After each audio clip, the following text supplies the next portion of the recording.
آدھی پنڈلی تک رکھنا جو ہے یہ تقریباً آدھی پنڈلی ہے، اس تک رکھنا سنت ہے، لیکن ہمارے علماء یہ کہتے ہیں کہ آپ لوگ ایسا کریں کہ کسی کو پتہ نہیں ہوگا کہ یہ سنت ہے تو اس کا کہیں مذاق نہ اڑائے، تو آپ کی سنت کی وجہ سے اس کا ایمان نہ چلا جائے، تو اس لیے بہتر ہے کہ آپ اس ٹخنے سے اوپر، چونکہ ہاں یہ ٹخنا جو ہے یہ نظر آ جائے، کم سے کم اتنا جو ہے شلوار کو رکھیں تاکہ آپ گناہ سے بچ جائیں زبردست ہو گیا اور تکبر سے بچ جائیں۔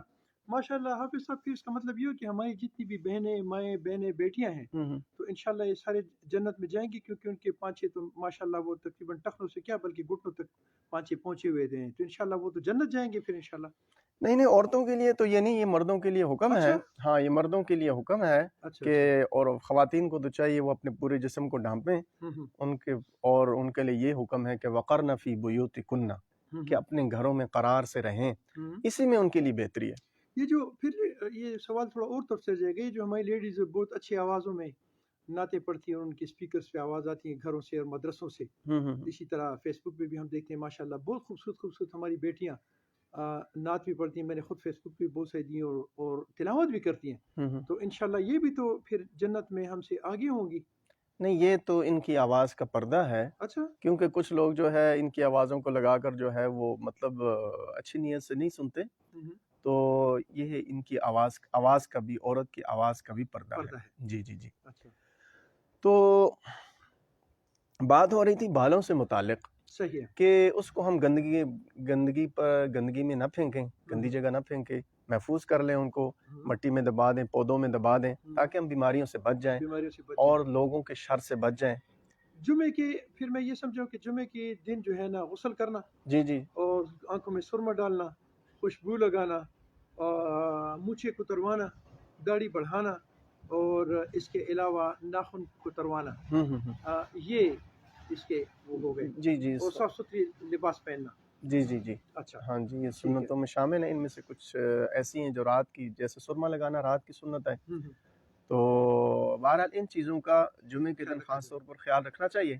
اچھا حافظ صاحب، یہ اکثر جب میں مسجد میں کھڑا ہوتا ہوں تو میرے جرابوں سے بدبو آتی ہے، اور ایسی بدبو آتی ہے کہ مجھ سے ارد گرد کھڑے چار بندے جو ہیں اس بدبو سے لطف اندوز ہو سکتے ہیں، لفظ میں استعمال کروں تو یہ کیا بہتر ہے میں اس طرح کیے جاتا رہا ہوں، اس میں ثواب مجھے ملے گا؟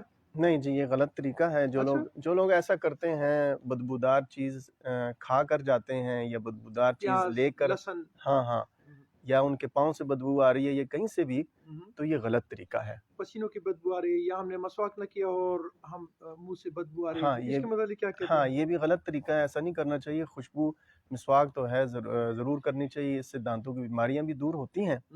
اور دوسرا یہ کہ آج کل ہماری مساجد میں ایک اور بات بھی ہے کہ مساجد میں واش روم جو ہے، لیٹرینیں بہت زیادہ بن گئی ہیں، جس کی وجہ سے بدبو جو ہے وہ ہاں آ رہی ہوتی ہے، تو اس میں مساجد کی انتظامیوں کو اس بات کا خیال رکھنا چاہیے کہ ایسی واش روم اگر بنا دیے، اب ایسا انتظام بھی رکھیں کہ مسجد کے اندر بدبو نہ جائے۔ صحیح ہے، اگر وہ مسجد کے اندر بدبو جا رہی ہے تو یہ لوگ سخت گناہ گار ہیں، کہ اللہ کا گھر ہے اور وہ شاعر اللہ میں سے ہے، اس کا احترام کرنا ہم پر فرض ہے۔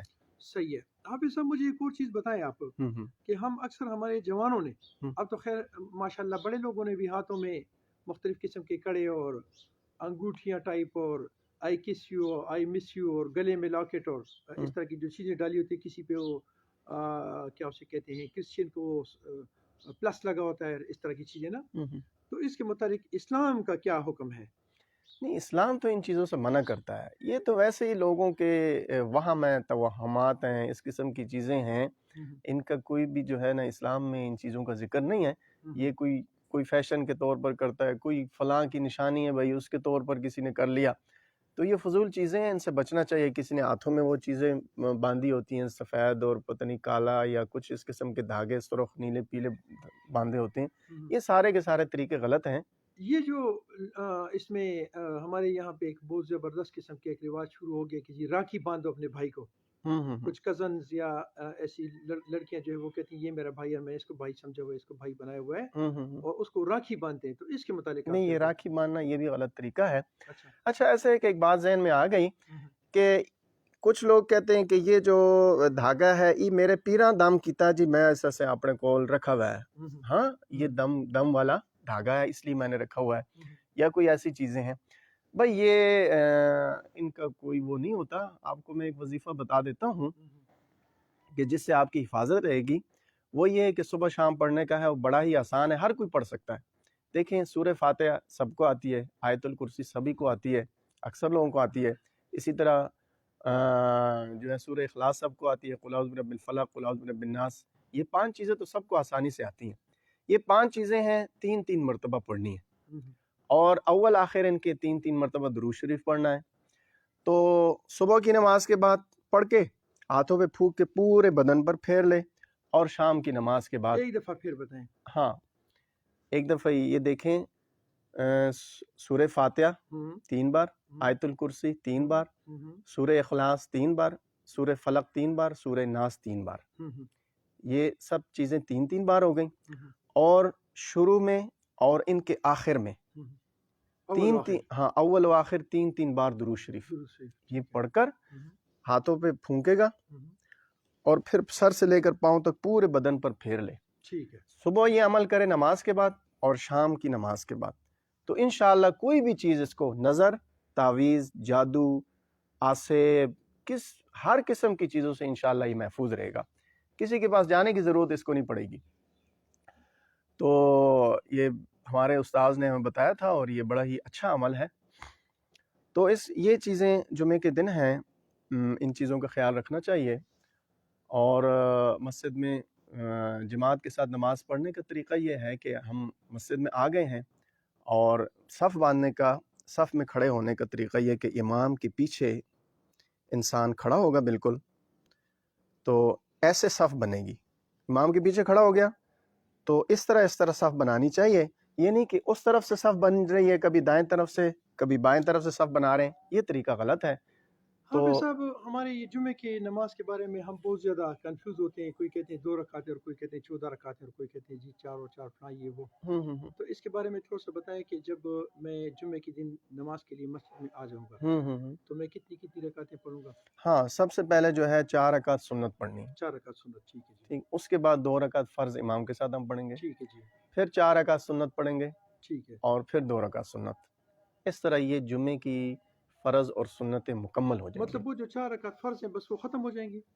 ویسے تو ہم ظہر میں ہاں ظہر جو ہے نا عام طور پر جو ہے جمعے کے علاوہ جو ہے 4 رکعت فرض ظہر کے پڑھے جاتے ہیں. ٹھیک ہے. ٹھیک ہے. اب جمعے کے دن وہ جو فرض ظہر کا 4 رکعت تھا نا, تو جمعے کے دن ہم 2 رکعت فرض پڑھیں گے. ٹھیک ہے. ہاں جمعے کی وجہ سے اب وہ فرض وہاں ادا ہو گیا. مطلب یہ ہو گیا کہ اب میں 4 رکعت سنت پڑھوں گا, پھر 2 رکعت فرض امام کے ساتھ پڑھوں گا, جی پھر 4 رکعت سنت پڑھوں گا, جی پھر 2 رکعت سنت پڑھوں ہاں گا. اس سے یہ مکمل ہو جائے گی نماز جمعے کی. ٹھیک ہے. تو اس میں وہ نماز میں جماعت میں شریک ہونے کا, پہلے تو میں یہ بتا رہا تھا کہ جماعت میں شریک ہونے کا طریقہ جو ہے نا امام کے پیچھے کھڑا ہونا چاہیے. ٹھیک ہے.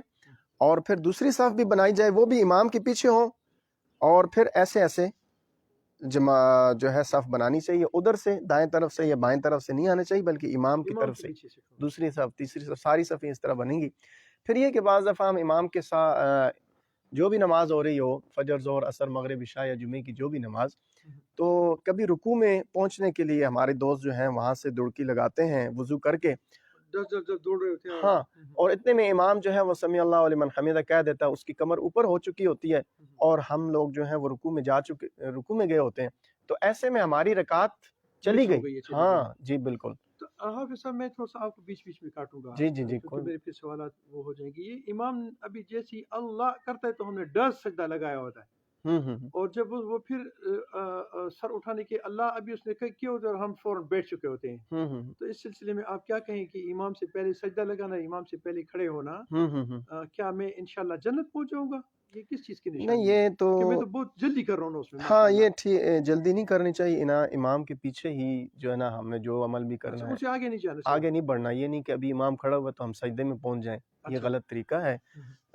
تو امام کے بعد ہی ہم نے جو بھی عمل کرنا ہے. ٹھیک ہے, مائک آپ سے لوں گا. جی جزاک اللہ جی. حافظ صاحب کے ساتھ, حافظ اسماعیل صاحب کے ساتھ ہماری بہت اچھی بیٹھک ہوئی, اور جمعے کے دن پہ ہماری ساری بات چیت ہوئی ہے, اور مجھے امید ہے کہ میرے جتنے بھی مسلمان بھائی بہنیں اور ہمارے بچے ہیں وہ اس چیز کا خیال رکھیں گے, اور نماز اسی طرح پڑھیں گے جس طرح ہم نے آپ کو طریقہ, جس طرح اسلام نے آپ کو طریقہ بتایا ہوا ہے. تو اس پہ آپ چلیں گے اور انشاءاللہ آپ کامیاب ہو جائیں گے۔ جی جی قرآن نے ذکر کیا یا ایھا الذین آمنوا اذا نودی للصلاۃ من یوم الجمعۃ فاسعوا الی ذکر اللہ وذروا البیع۔ اے ایمان والو، اذا نودی، جب اذان دی جائے، ہاں اس جمعے کے لیے، جمعے کے دن، للصلاۃ من یوم الجمعۃ فاسعوا الی ذکر اللہ، اللہ کے ذکر کی طرف دوڑو، ہاں، وذروا البیع، اور خرید و فروخت چھوڑ دو۔ اب دیکھیں اذان ہوتی ہے اور ہماری دکانیں جو ہیں وہ کھلی ہوئی ہوتی ہیں، یہ اللہ کے حکم کے بالکل خلاف ہے ہم جو کر رہے ہیں کہ اذان ہو چکی ہے جمعے کے دن، اب دکانیں بند کر دیں، بلکہ جمعے کی اذان سے پہلے ہم دکان بند کر کے جمعے کی تیاری کریں۔ بھئی ایک وہ میں دکان کھلی ہوئی ہے، میں جاؤں گا پھر وہ دوسرا بھائی جائے گا، یہ طریقہ غلط ہے، بلکہ دکان کو بند کر دینا چاہیے۔ اور اسی طرح اگر ہم گھر میں ہیں تو چھوٹے بچوں کو جو ہے خریداری کے لیے نہیں بھیجنا چاہیے کہ بھئی جاؤ بیٹا ٹماٹر لے آؤ، پیاز لے آؤ یا دودھ لے آؤ، نہیں، پہلی اذان ہو چکی، ان کو اب خرید و فروخت کے لیے نہ بھیجیں، بلکہ ان کو بھی یہ بات سکھائیں کہ بیٹا جب جمعے کی اذان ہو جائے تو اب ہم نے خرید و فروخت نہیں کرنی، اب آپ دکان میں چیز لینے کے لیے نہ جائیں۔ تو اس کا بڑا خیال رکھنا چاہیے، یہ کیونکہ صاف صاف الفاظ میں اللہ کریم نے قرآن میں ارشاد فرما دیا کہ وذر البیع، خرید و فروخت اس وقت چھوڑ دو، ذالکم خیر لکم، یہ تمہارے لیے